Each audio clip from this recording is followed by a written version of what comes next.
grâce. Le Seigneur est avec vous. Vous êtes bénie entre toutes les femmes, et Jésus, votre enfant, est béni. Olá a todos, sejam todos muito bem-vindos para mais um encontro nosso, para podermos partilhar e compreender melhor a palavra de Deus, a Sagrada Escritura. Vamos iniciar o nosso encontro de hoje fazendo uma invocação ao Espírito Santo de Deus, para que possa nos iluminar da melhor forma possível e compreendermos melhor a sua vontade através das suas palavras. Vinde, Espírito Santo, enchei os corações dos vossos fiéis e acendei neles o fogo do vosso amor. Enviai o vosso Espírito e tudo será criado, e renovareis a face da terra. Oremos.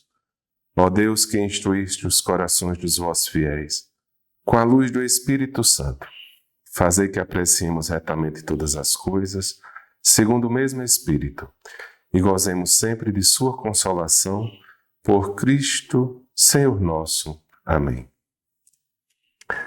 Então, queridos irmãos, vamos dar continuidade ao nosso estudo bíblico e, relembrando o nosso encontro passado, nós começamos o nosso estudo sobre os livros proféticos.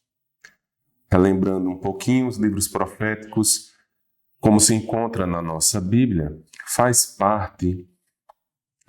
parte de um conjunto maior, comparado à Bíblia hebraica, dos profetas, Neviim, que seria a segunda grande parte da Bíblia, onde vamos ter os profetas anteriores e os profetas posteriores.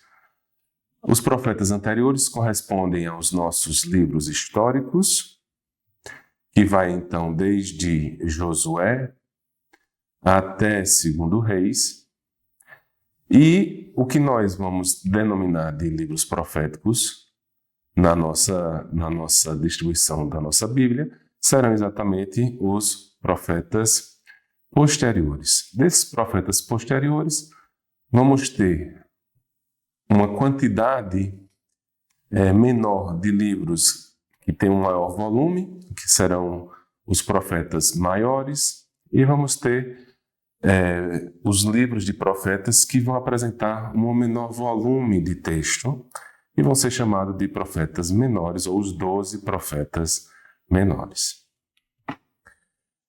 O primeiro livro dos profetas é o livro de Isaías. Isaías, ele é o livro que inicia o conjunto dos livros proféticos e é, em si, o maior livro que nós vamos ter dos profetas na Bíblia.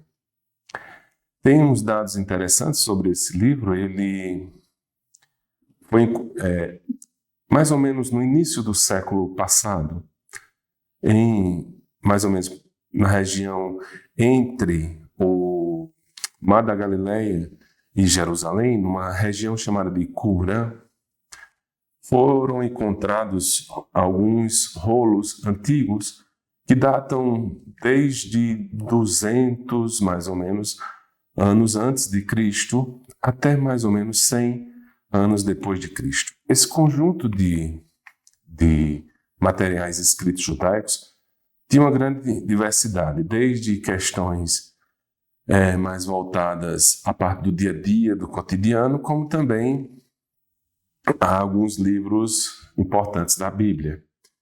E o livro que praticamente foi encontrado, no caso, melhor dizendo, o rolo que se manifestou mais completo, que foi encontrado de forma mais completa nesse material, foi exatamente o rolo de Isaías. E ele é guardado em Jerusalém, e ele mede mais ou menos, é um rolo, não é? Então é um contínuo de mais ou menos 7 metros e 30 centímetros. E praticamente, mesmo sendo um material antigo, praticamente não tem diferença entre o texto desse rolo e os textos dos livros de Isaías que temos nas nossas Bíblias, isso mostrando a veracidade desse material, né? Isaías é um livro que tem como precursor, né, o profeta Isaías, obviamente. Entretanto, há estudos da literatura, estudos da escrita, né, dentro do contexto do texto, né, percebeu-se que, na verdade, é um rolo só, né, é um só livro. Entretanto, ele aborda a percepção e a escrita de 3 personagens diferentes. Então, comumente é chamado nos estudos bíblicos de que o livro de Isaías apresentará, então, 3 grandes partes em relação às suas autorias. Teremos uma primeira parte, e nessa primeira parte, que vai do capítulo 1 a mais ou menos o capítulo 39, vamos ter o que é chamado de primeiro Isaías, que possivelmente, realmente, pode ter sido um material escrito pelo profeta Isaías, o que dá origem, né, ao nome do livro.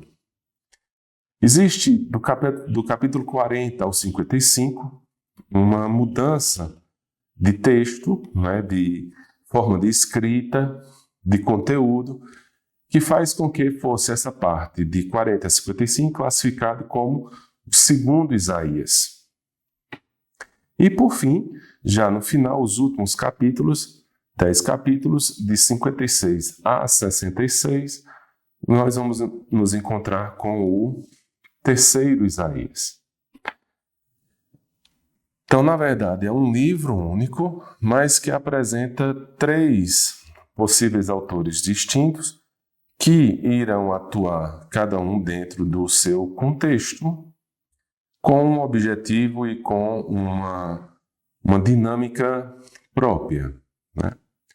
Então, o primeiro Isaías possivelmente é derivado, né, ou foi escrito verdadeiramente por uma pessoa chamada Isaías, que era um profeta da região do reino de Judá, né?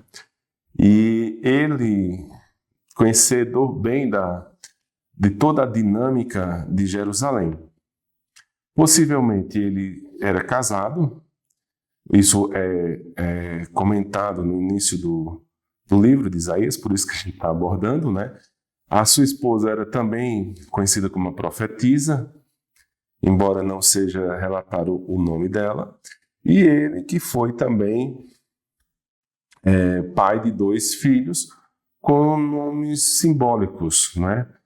Um teria o nome de Sear-Jazub, que em hebraico significará mais ou menos como um resto voltará, e Maer-Salal-Hasbaz, que significa rápido despojo, pressa segura. São nomes simbólicos, mas que muitas vezes também vai fazer referência à situação na qual o profeta teria relação.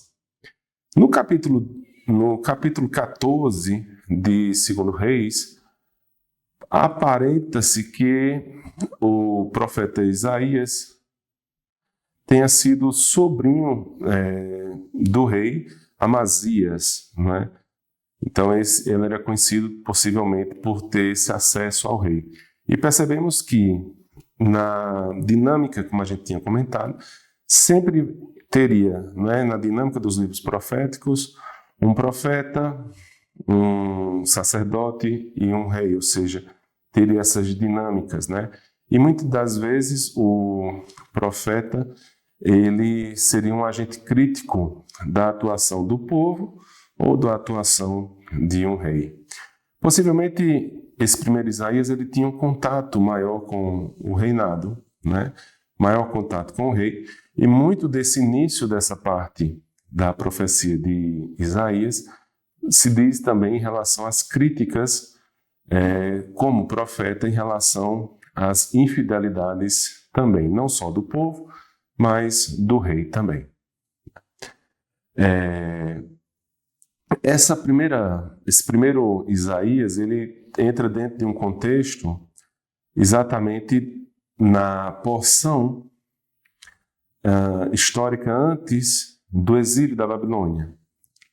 Então ele vai ser um escrito pré-exílico, como vamos assim chamá-lo, né?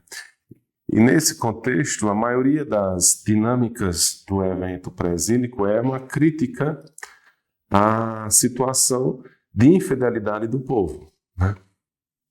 Como uma quebra à dinâmica e a relação com Deus, né? Nesse contexto, esse primeiro Isaías, ele coloca todo um cenário de julgamento, né? E uma restauração dessa situação vivenciada de faltas para com Deus, da quebra da aliança, como o dia de Javé, ou o dia do Senhor, né? Então, essa dinâmica ela vai ser mais destacada nessa situação. Então, é sempre esse conceito, né, do dia do Senhor, ou no dia, ou naquele dia, onde exatamente será feito todo esse processo do julgamento, né? Um outro detalhe interessante sobre o livro de Isaías, nessas primeiras partes, né, é que é difícil em português a gente perceber essas relações, mas o livro de Isaías ele é composto, né, como gênero literário, de prosas e de poesias. Na verdade, ele é muito mais um livro de poesias, né, do que de prosa. E é interessante porque nós vamos verificar isso mais fortemente no transcorrer do nosso encontro. Existem 3 partes destacadas no livro de Isaías que são prosa, né? Então vamos ter Isaías de 6 a 8, Isaías de 20, capítulo 20, versículos de 1 a 16, e Isaías capítulo 36 ao 39, né? Então, dentro dessa primeira parte da prosa, vamos ter aí o chamado profético, o conselho do profeta no contexto dessa ameaça militar, que vai se percebendo, e Isaías começa a dar nomes específicos aos filhos como uma ação simbólica, né? A segunda parte é uma ação simbólica de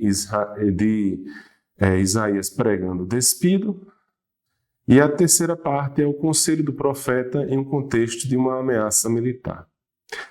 O que é bem percebido nesse aspecto da prosa é essa relação, né, com uma crítica ao rei, no sentido de que é também uma marca de infidelidade a não crença na ação de Deus regendo, né, o seu reinado.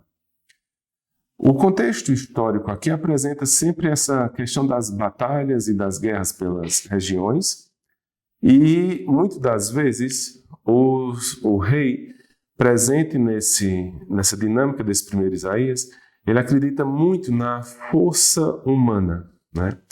Então, nas alianças que ele pode vir a fazer de exércitos para lutar contra os seus inimigos. Isaías destaca que isso também pode ser uma marca de infidelidade, a não crença na ação de Deus, nessa ação, por mais real que possa parecer, mais dinâmica, né, do reinado, é uma dinâmica de infidelidade. Porque até mesmo nas relações, como assim foi a exemplo de Josué, né, a fé na ação e na intervenção de Deus como o Senhor dos exércitos dentro da dinâmica do povo de Judá, do povo de Israel, né, do povo eleito. Ao assumir uma atitude mais independente e confiante na quantidade humana e nas gestões humanas, isso torna também, em parte, uma infidelidade, ou seja, não crer que tudo na sua vida depende do controle e da ação de Deus. Ou seja, que não colocar diante de Deus o domínio total da sua vida e, nesse caso, do seu reinado. Isso é um marco de infidelidade que vai mostrar nesse início Isaías como um sentido profético. A maior parte dos outros trechos, né, do livro de Isaías vão ser poesias. Né? E dentro de uma dinâmica da poesia, o livro se torna muito bonito e traz muitos textos interessantes, né? Isso vai tanto nessa primeira parte, né, como a ideia, né, das promessas, dos oráculos de salvação, até mesmo dos discursos litúrgicos. Então vamos perceber que existe muita dinâmica dentro dessa relação maior, né? Em termos de vocabulário, né, um termo muito destacado, com mais de 30 vezes aparecendo no livro de 1 Isaías, é o termo de Santo de Israel, né? Que seria Kedosh Israel, que seria o Santo de Israel. E isso é uma expressão atribuída a Deus, né? Então, ao colocar o Santo de Israel, entendemos que existirá, né, muitos outros deuses, mas são falsos, né? Existirão muitos outros povos, mas que não têm em si uma santidade, né? Então, Deus, em Isaías, ele é santo, ou seja, ele é totalmente destacado. Ele traz em si todo o sentido da santidade, o do ser diferente, o de se relacionar de forma diferente. Consequentemente, esse Deus é um Deus verdadeiro e os oráculos, né, que o profeta faz, as profecias, né, os alertas que o profeta Isaías faz é a lembrança ao povo de que existe só um santo, né? Só um Deus é santo, e este é o Santo de Israel. E como esse santo, né, como esse Deus é santo, tudo a ele relacionado será também santo. Então, a terra é santa, o templo é santo, o livro é santo, as leis são santas, não é? O seu povo deve também ser santo. E isso é um dos destaques que Israel coloca. A necessidade de que, se temos do nosso lado o Santo de Israel, devemos nos lembrar também que devemos, como ele, sermos santos. E isso vai aparecer muito, essa relação do Santo de Israel e a necessidade de nos colocarmos sobre ele. Uma crítica que Isaías faz ao povo em si é essa quebra da fidelidade com o Santo de Israel, né?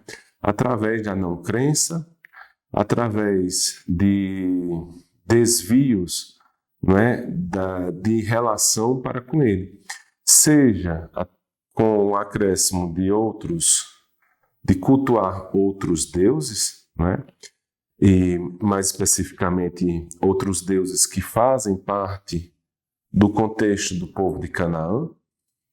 E aí, dois destacados são exatamente Baal e Astarte, ou Asherá, que é uma divindade masculina e feminina relacionada à procriação, relacionada à produção agrícola, né?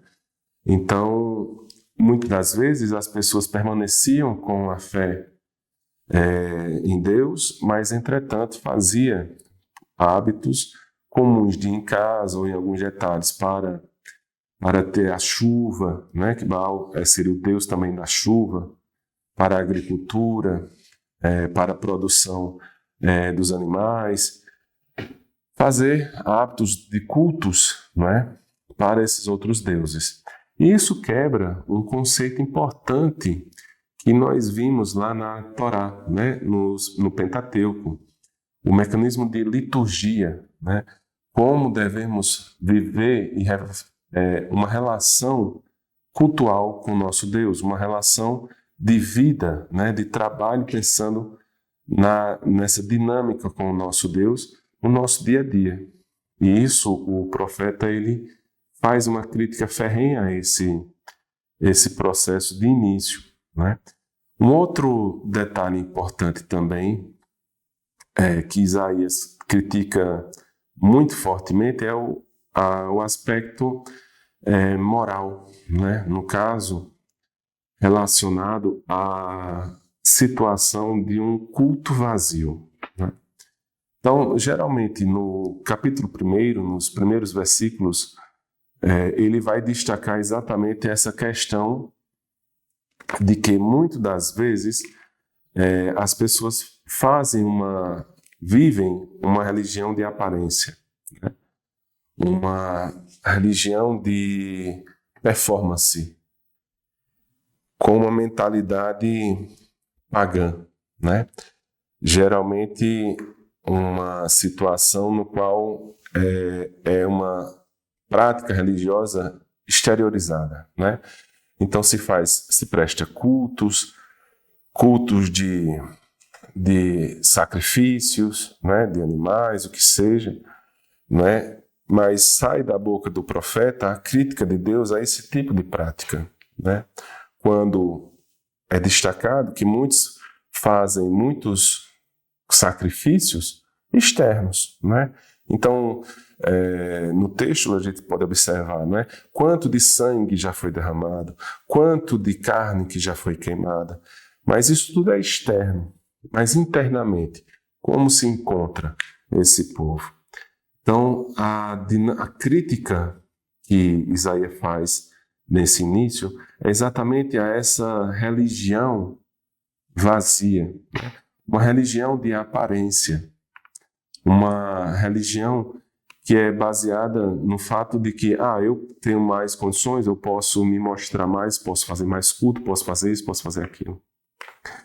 Também é uma crítica a uma mentalidade pagã de fazer um processo ritual de sacrifício ou de culto baseado numa troca, né? Seja para apaziguar a ira, né, dos deuses, seja para barganhar com os deuses. E isso é uma prática pagã feita para Baal, para Asherá, para Astarte, para os outros deuses de uma forma geral, mas que não pode ser praticada para o nosso Deus. Isso Isaías destaca fortemente no seu texto, para que exatamente tenha um culto correto, né?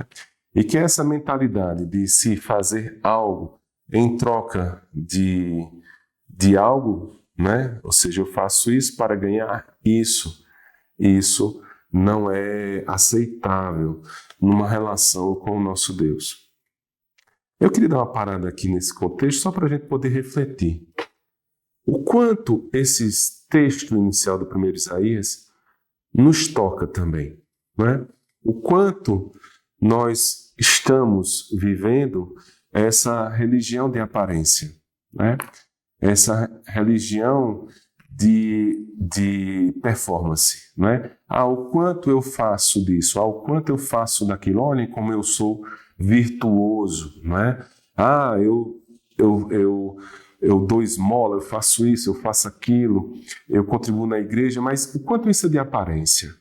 O quanto realmente de culto, né, de relação litúrgica que a Bíblia nos exige, a gente faz verdadeiramente por dentro, né? O quanto dentro de mim eu realmente pratico um culto de adoração, né? Um culto que eu me oferto verdadeiramente para uma caminhada com o meu Deus.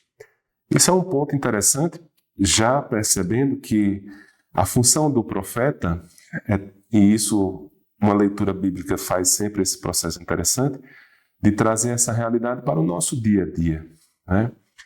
E nesse contexto, as profecias, elas não têm fim, né? Elas são eternas nesse contexto. Então, o quanto verdadeiramente eu não sou também um desses agentes criticados por Isaías, né? Nessa minha prática. E isso é muito importante, né? Nessa dinâmica, né, ainda do profeta, do primeiro Isaías, a gente vai ter uma relação de compreender como Isaías vai interpretar essa relação com uma mensagem de salvação, né? Então, uma religião que ela propicie um conhecimento mais profundo da dinâmica desse amor incondicional com Deus, né?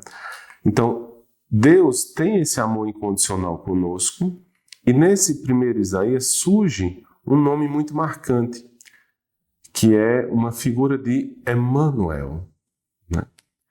Então, Emmanuel significa Deus que se faz presente, né? Deus que se faz no agora. Um Deus que está aqui. Um Deus conosco. Então, surge nesse primeiro momento essa dinâmica de que Deus está conosco, né? Deus se faz presente e se encontra conosco nessa dinâmica, né? Nesse conceito, o livro de Isaías, ele mostra, né, que Deus se faz presente e fiel às suas promessas, né? Que um dos grandes problemas do povo, de uma forma geral, né? Do povo no dia a dia, de uma forma geral, do rei também dentro do seu reinado, é não confiar totalmente em Deus. Não aceitar a soberania de Deus sobre as nossas vidas. Então, esse é um dos maiores pecados que o povo cometeu, o rei cometeu, todos cometeram. E aí a gente deve pensar, porque Isaías coloca mais um detalhe. A idolatria, nas suas mais variadas formas de ser, né? Seja a outros deuses, seja ao dinheiro, seja... Enfim, é um extremo pecado, né? É uma situação de rejeição a Deus, mas também outras manifestações, outras formas, também são manifestações de rejeição a Deus. A corrupção, a desonestidade e, lembre-se, o que é mais importante de todos os profetas, a injustiça. Então, não é só nessa relação minha com Deus que eu cometo um pecado grave, né, de idolatria. Mas a idolatria, ela pode ser manifestada de outras formas, né, para com os meus próximos. E aí criar uma relação de injustiça. Então, corrupção, desonestidade, né, falsidade. Isso traz também uma noção de rejeição à pessoa de Deus. Isso é um fator interessantíssimo que o profeta Isaías destaca, né? Mas lembre-se que essa é uma das dinâmicas do profetismo bíblico, né? Não só a relação minha com Deus, mas a relação do soberano do meu povo com Deus e com o seu povo, né? No caso o rei, mas também a relação do seu próprio povo, ou seja, do povo entre si, das pessoas que constituem a situação. Então, Isaías, ele critica muito isso.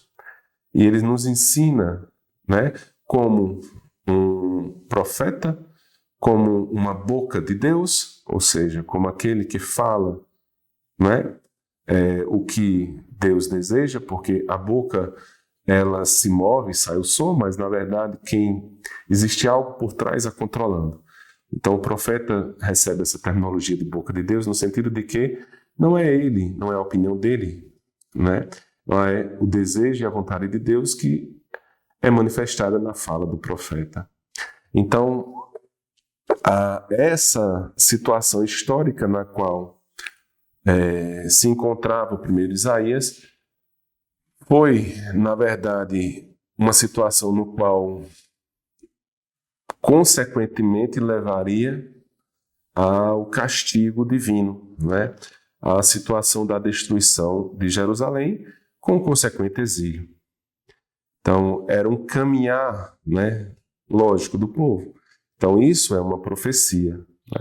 Ou seja, se a gente está verificando, se o profeta observa que os relacionamentos do soberano não se encontra como o ungido, não se encontra como aquele que vem para promover justiça e paz, o relacionamento desse soberano com o seu povo, o relacionamento desse soberano com o seu Deus, ou com o relacionamento com a infidelidade desse soberano para com outros povos e, consequentemente, para com outros deuses, é um motivo de ruína e castigo desse soberano.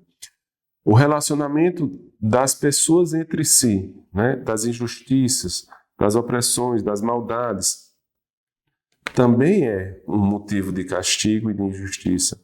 E a relação individual, né, de um culto de aparências, de uma idolatria cultual para outros deuses, da não crença da soberania de Deus nas nossas vidas, também é motivo de castigo. E aí o castigo não é necessariamente como uma ira de Deus, não é o dia, não é?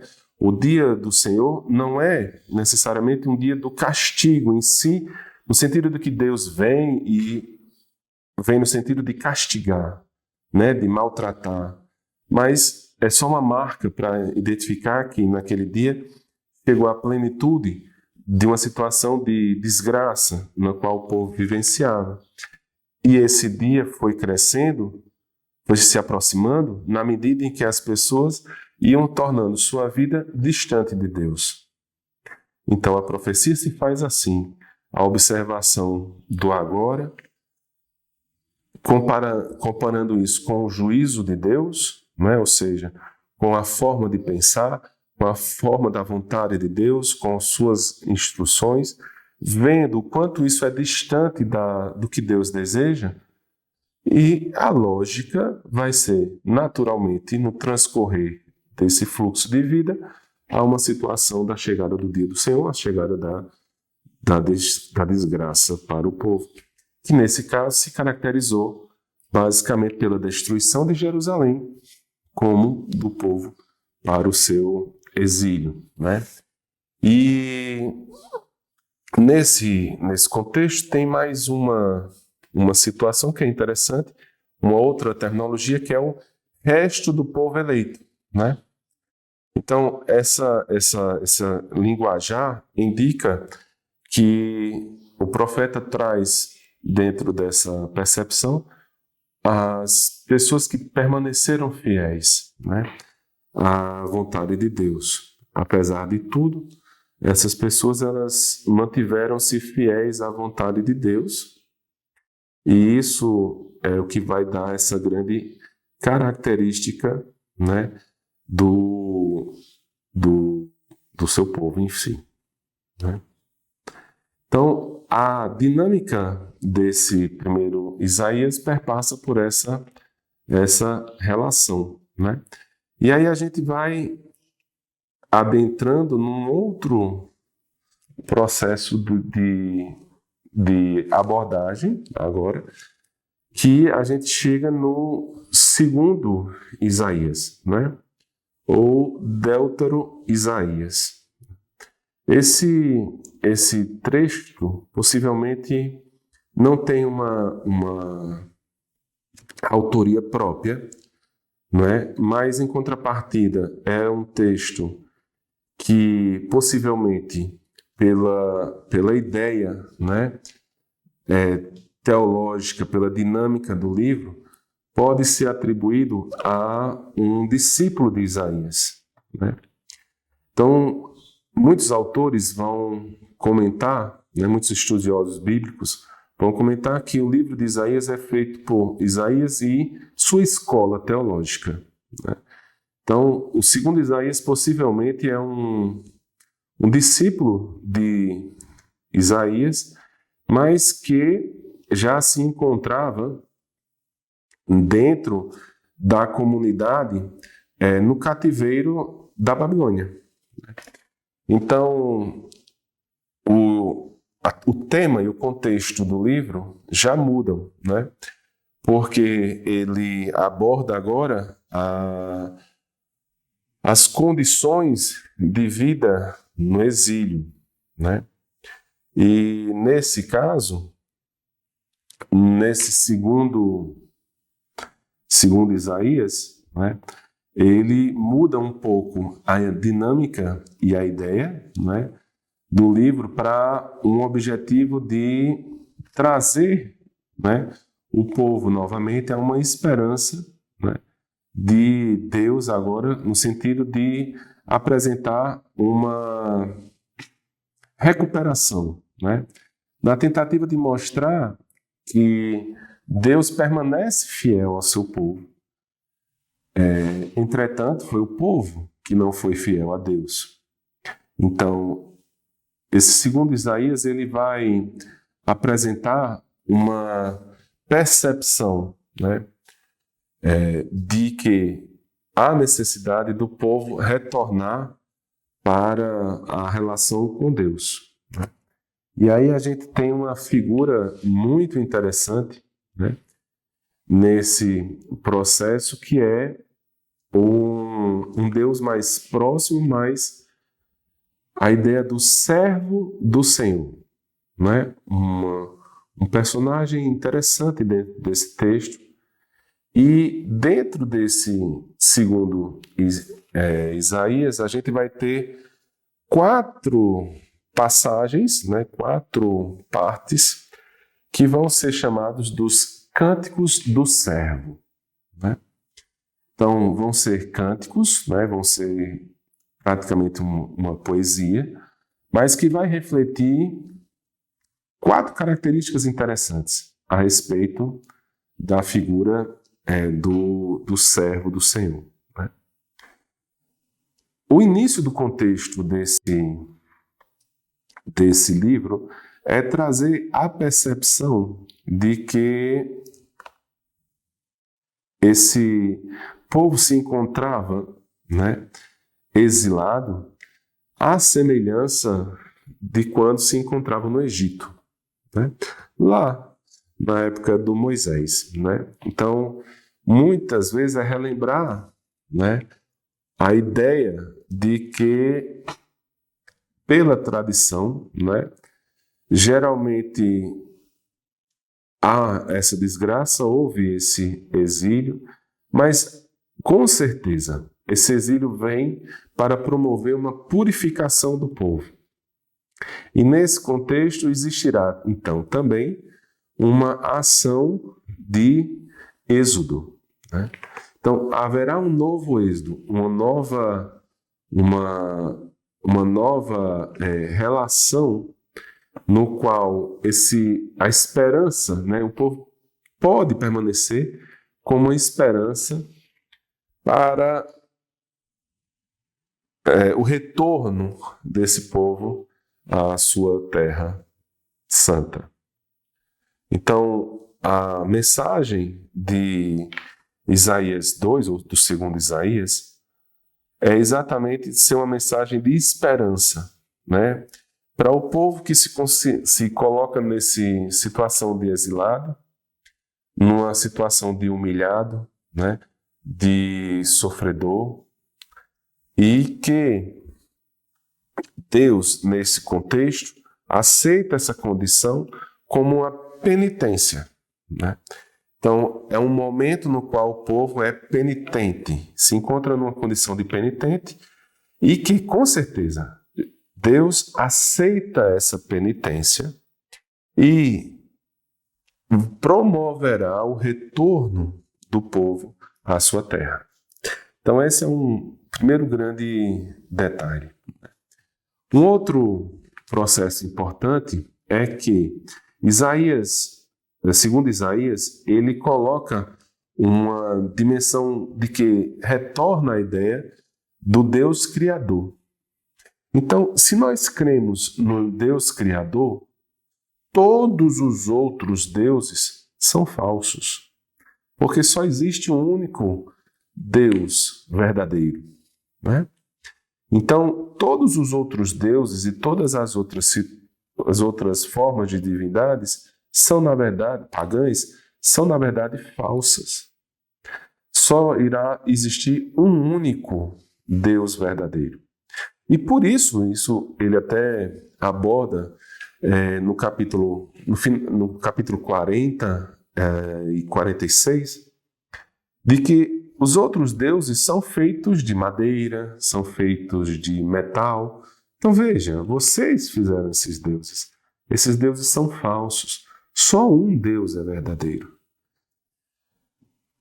E criador de tudo. Porque só Deus foi o responsável por criar tudo que existe.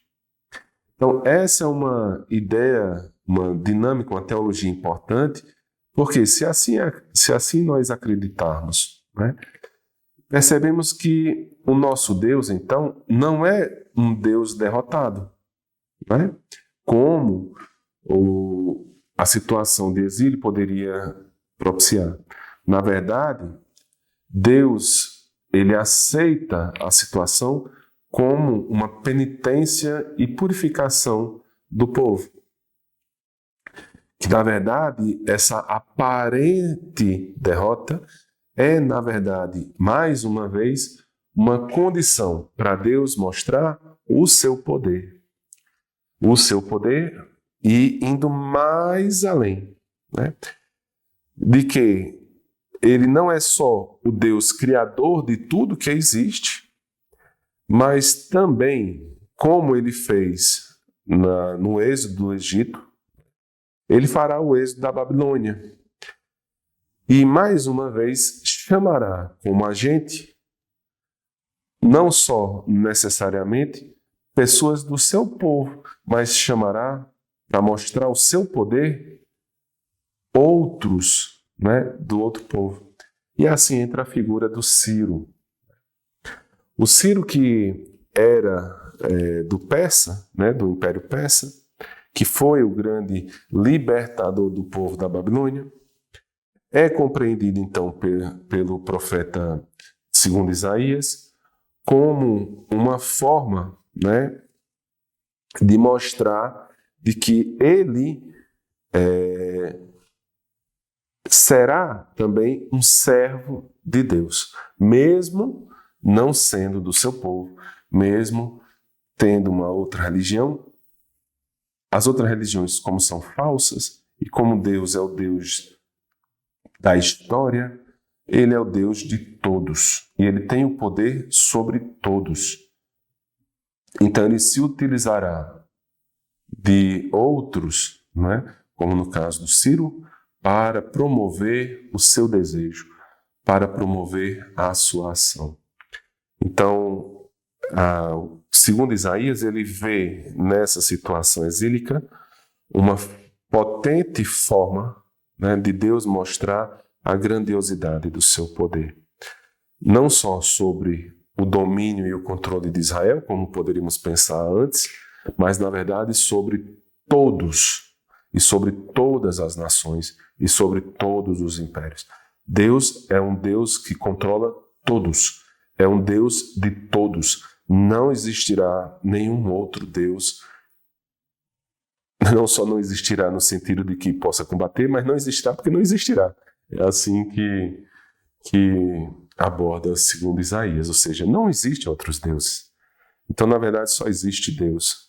E Deus é tão poderoso que ele não só age no seu povo, controlando o seu povo, ordenando o seu povo, guiando o seu povo, mas ele controla quem ele quiser.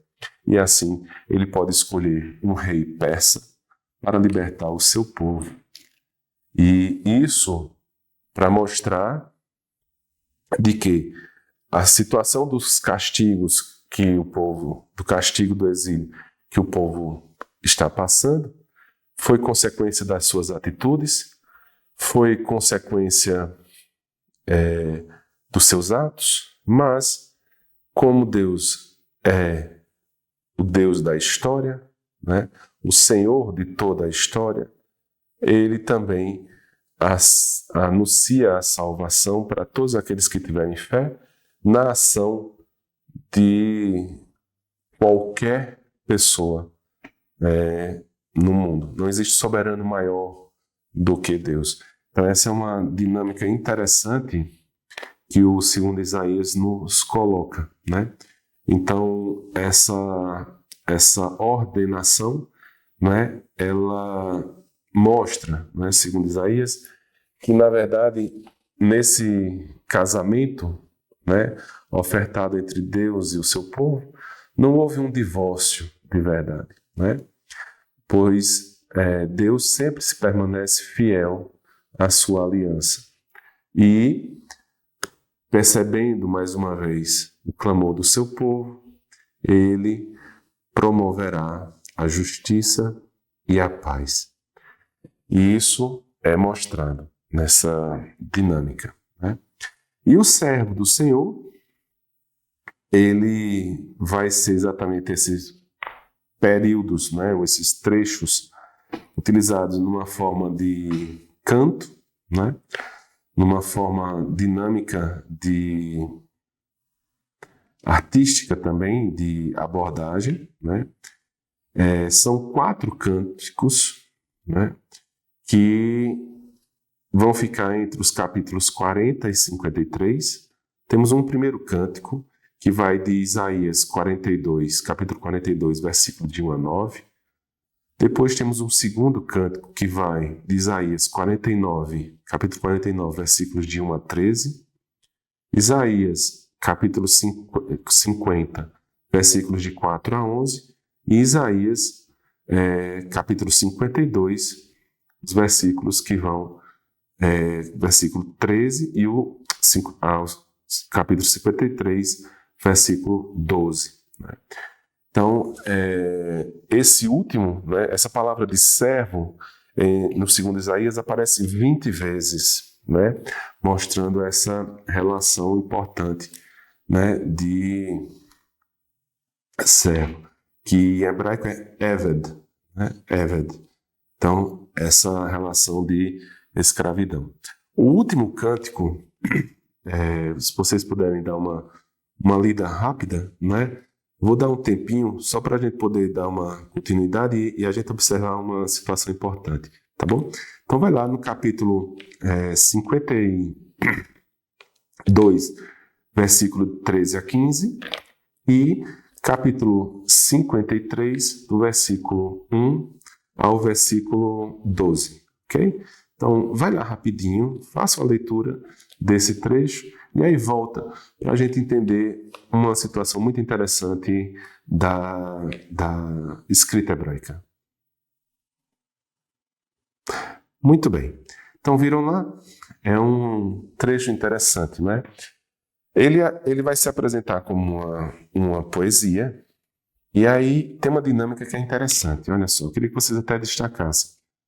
A gente tem do capítulo 53, do capítulo 52, do versículo 13 a 15, a gente tem um trecho que, se a gente observar, a dinâmica é a exaltação do servo do Senhor, né? Do capítulo 53, versículo 1 a 3, nós temos um tema principal que é a humilhação do servo, né? Do capítulo 53, na sequência, os 3 próximos versículos, né? De versículo 4 a 6, a gente tem a expiação como tema principal. Então vejam que foram até então, né? uma estrofe para cada um desses pontos, com 3 versos. Percebam que são 3 versos, 13, 14, 15, 1, 2, 3, 4, 5, 6. E dando continuidade, olha só que interessante. Do capítulo 53, versículos 7 a 9, 7, 8, 9, retorna-se aí um contexto de novo da humilhação do servo. E no capítulo 53, versículo 10 a 12, 10, 11, 12, 3 de novo, a gente tem a exaltação do servo como tema principal. Então percebam que nós vamos ter 5 estrofes com 3 versos cada um. E o mais interessante é que a primeira estrofe, que é do 52, 13, 15, o tema é a exaltação do servo, que se combina com a última estrofe, que vai de 53, 10, 12, 10 a 12. O tema é igual. Perceba que os dois estão aqui nessa temática, igual, né? O segunda estrofe é a humilhação do servo, ou seja, vai de 53, 1 a 3, e combina-se em termos de tema, né? Se relaciona em termos de tema com a humilhação do servo de capítulo 53, de 7 a 9. Veja que entra dentro da mesma dinâmica, da mesma temática. Então eu tenho a exaltação do servo, tenho a humilhação do servo e uma única estrofe no meio dessas duas, né? Que vai ser exatamente a expiação, que vai no capítulo 53, versículo de 4 a 6. Essa construção é típica do texto hebraico. Teremos muito dessas relações no Novo Testamento também. Essa dinâmica no qual a gente tem em camadas, e que a camada, né, elas se relacionam, é chamado, né, de relação quiasmática. Também pode ser colocado como um texto em cebola, porque a cebola tem aquelas cascas, e a casca tanto se relaciona em cima como embaixo, né? Aí você tira uma camada, tem a outra camada, você tira, para chegar no miolo, no centro, né? Também pode ser chamado de relação de sanduíche, né? Porque a gente tem aí as partes do pão e temos lá o recheio, o elemento principal, né? Como o queijo, o presunto, presunto, hambúrguer, enfim. Então temos o elemento principal que caracterizará o sanduíche, né? Então é um conjunto que o importante aqui é mostrar o centro da dinâmica é a expiação. Então, nessa estrutura quiasmática, o mais importante, diferentemente da nossa compreensão, né, é o que está no centro e não o que se encontra na periferia. É diferente essa dinâmica porque a gente tem a ideia de que o nosso desfecho, o nosso clímax, né, é no final. Então a gente faz uma construção gradativa nos textos ocidentais, não é? A gente vai contando uma história, faz isso, e aí, chegaremos no desfecho. Na situação hebraica é diferente. A gente tem um ponto que vai se relacionar com o último ponto, que vai se relacionar com o último ponto, penúltimo com o penúltimo, e aí o clímax, o desfecho principal, se encontra no meio do texto, né? É uma forma diferente de leitura. E essa forma diferenciada é bem característica do mundo oriental, principalmente do mundo bíblico hebraico. Então, aqui eu usei para a gente perceber qual é realmente o sentido mais da escrita e como a gente deve ler, né? Por isso a importância da gente identificar o texto, o seu contexto, o gênero literário, mas também a forma da escrita, se vai ser uma prosa, se vai ser um poema. Então, a ideia desses textos é mostrar isso, né? Então, se nós formos comparar, temos 4 cânticos, né? O primeiro cântico de todos, que é o do capítulo 42, de 1 a 4, ele vai apresentar, né, o eleito de Deus, né? E descrever sua vocação e missão para restabelecer a verdadeira religião sobre toda a terra, né?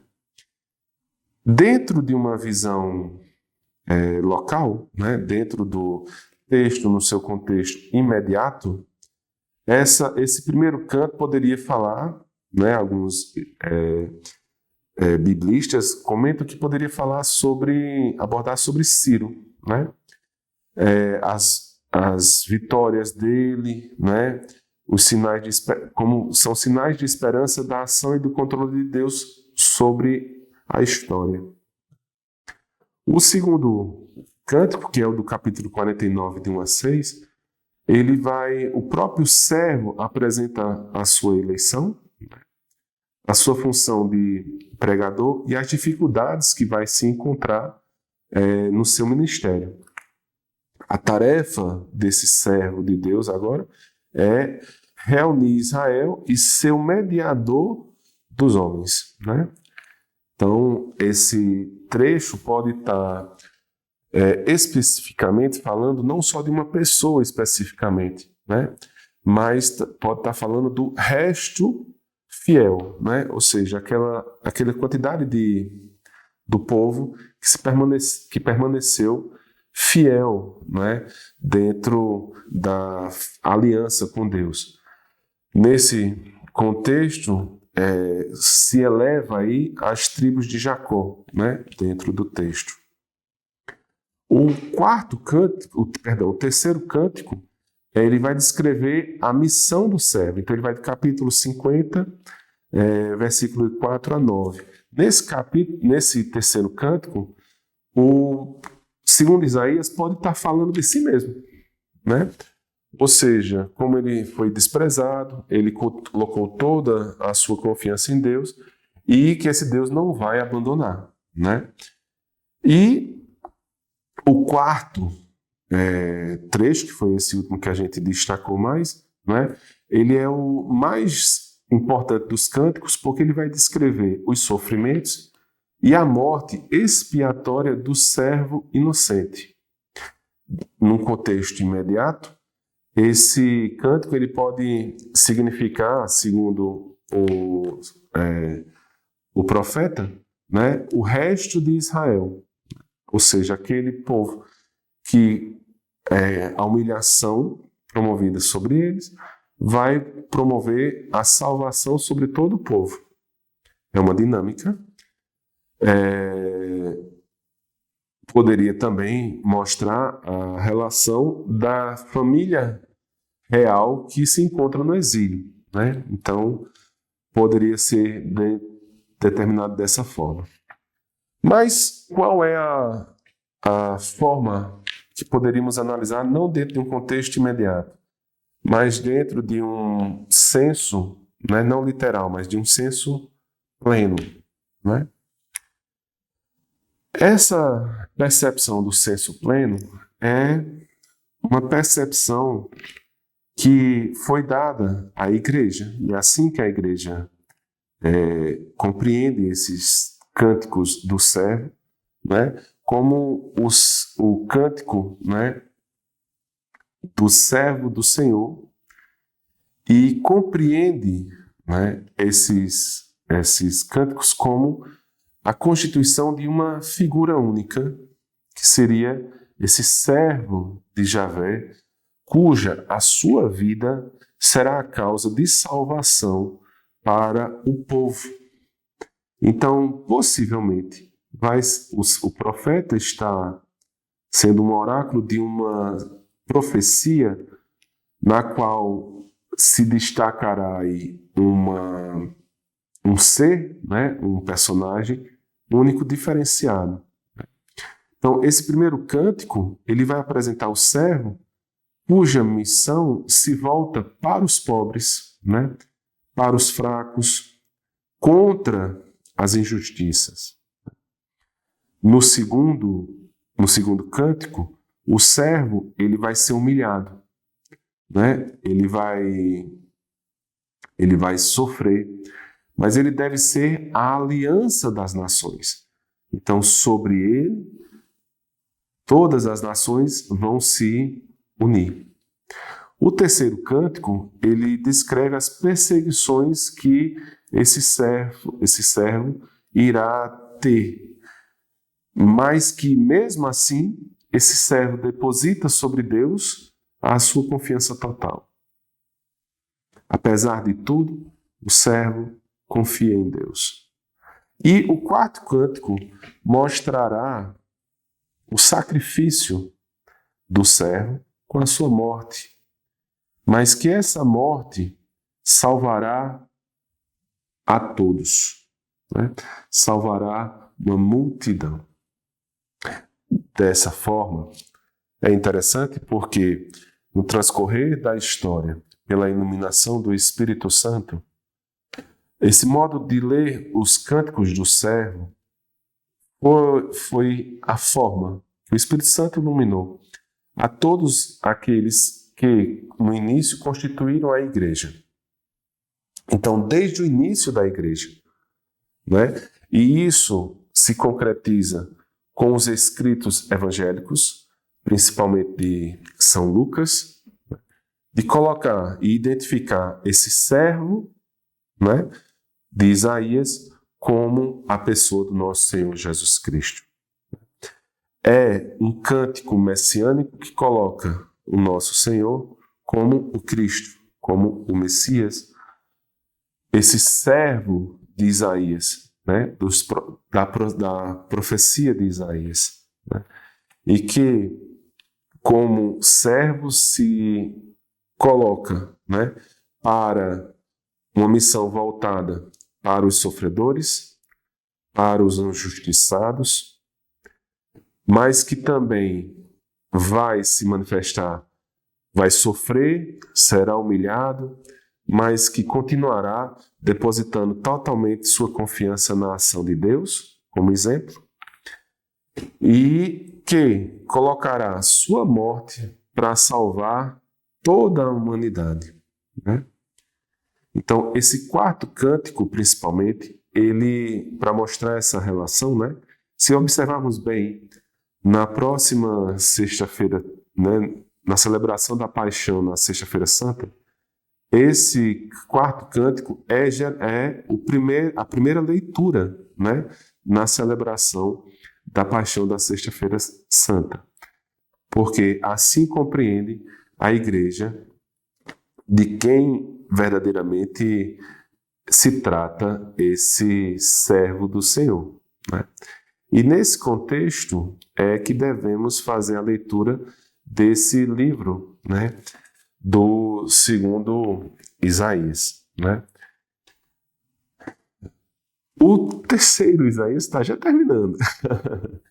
O terceiro Isaías ele vai ser exatamente os 10 últimos capítulos, né? Mais uma vez, ele vai se distinguir do primeiro Isaías e do segundo Isaías. Em geral, ele é diferente no seu texto e ele é diferente no seu contexto. Em geral, acredita-se que possivelmente deva ser um discípulo do segundo Isaías, né? Pois a temática teológica permanece, mas o contexto já é outro. O contexto histórico desse profeta já é numa época posterior ao exílio, né? Então, nós temos o primeiro Isaías sendo um texto pré-exílico, o segundo Isaías sendo um texto exílico e o terceiro Isaías sendo um texto pós-exílico, né?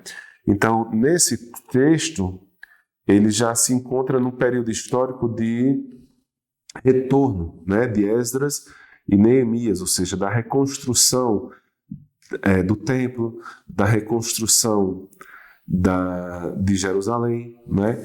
Então, ele já vai abordar, né, a necessidade da observância da lei, né?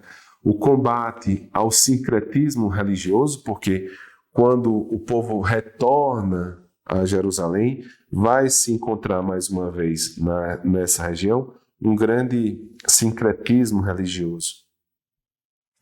E terceiro Isaías, ele vai ser um profeta no sentido de retornar mais uma vez a um culto verdadeiro, né? O segmento da lei, a necessidade de combate a essa nova situação. E isso já, mais uma vez, se utilizando dessa premissa de profeta, porque já vimos o que aconteceu antes com as idolatrias. Então o povo permanecerá da mesma forma? Então qual será, mais uma vez, a situação de desgraça? Então o terceiro Isaías ele vem no sentido de, mais uma vez, lutar para mostrar ao povo, né, quem é o verdadeiro Deus, como devemos nos portar de forma verdadeira, termos um culto verdadeiro, uma obediência, né, ao dia do Senhor, uma obediência a práticas religiosas que sejam verdadeiras, né?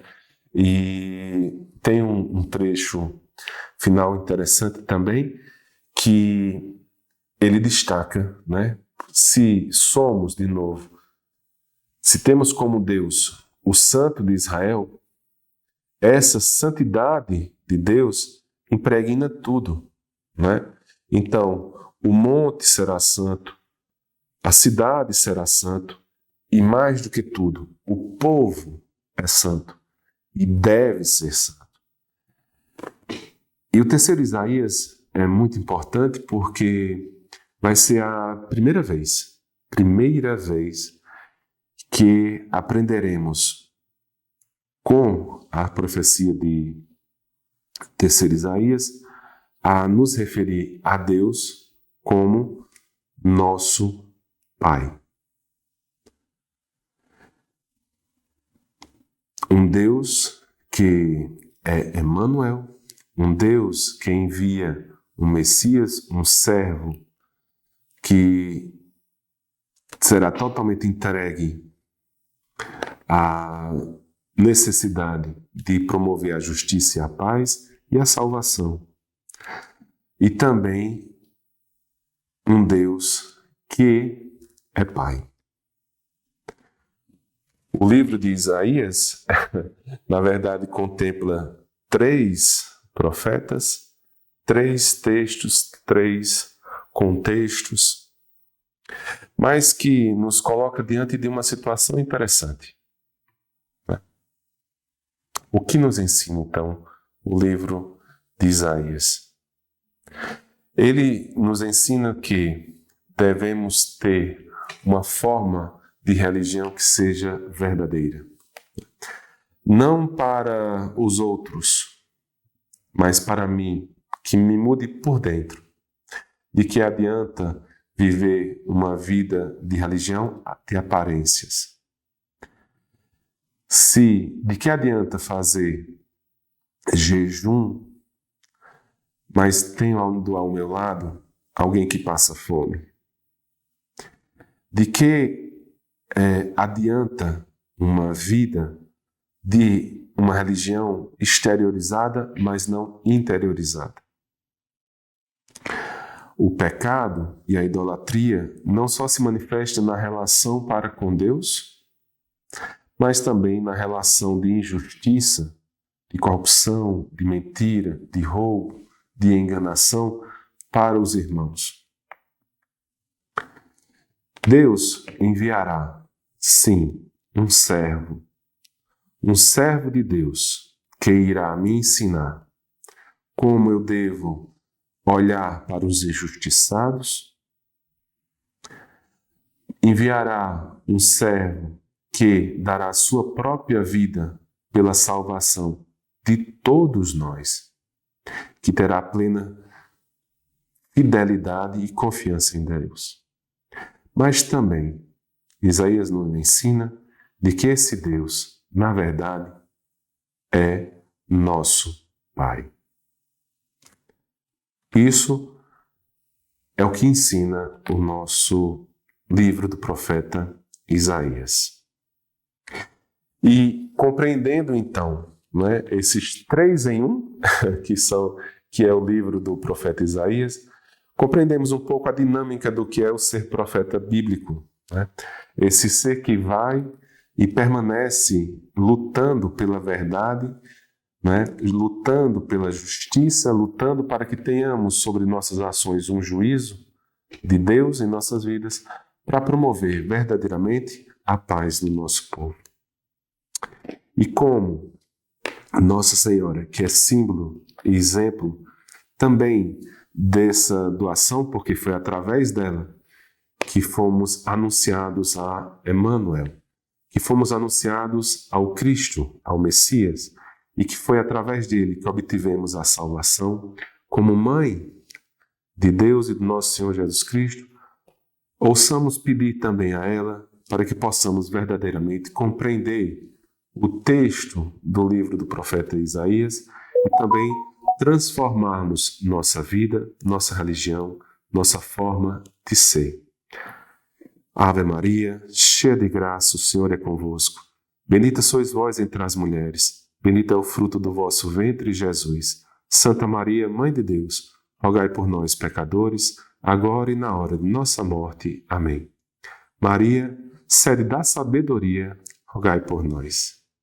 Sainte Marie, Mère de Dieu, priez pour nous, pauvres pécheurs,